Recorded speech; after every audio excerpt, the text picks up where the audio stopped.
Hello guys, स्वागत है आपका बीकेएम देसी ब्लॉग में।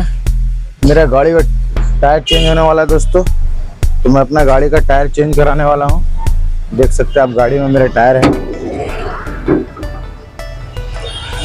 तो दोस्तों पीछे का दोनों टायर चेंज हो जाएगा मेरा,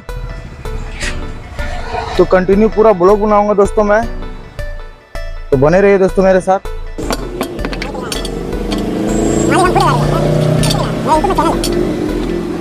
तो दोस्तों देख सकते हैं आप, मेरा गाड़ी में एक टायर लग गया है।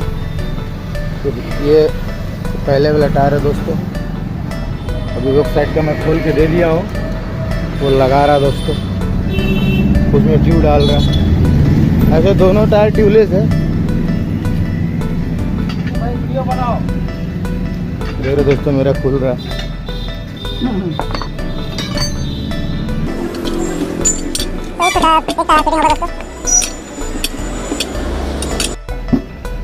तुम जाके 10 मिनट गाइड वहाँ पे लगाओ ना, खाली जाके छुआ छुई करेंगे गाइड। बहुत बार लगाए हम गाड़ी। तो दोस्तों एक तो और फिटिंग हो रहा है। तो देख सकते हो दोस्तों, मेरा गाड़ी में टायर लग चुका है। पीछे का दोनों टायर चेंज हुआ है दोस्तों मेरा। तो मिलता हूँ दोस्तों अगले ब्लॉग में। सब्सक्राइब करें मेरे चैनल को, लाइक करें मेरे वीडियो को दोस्तों।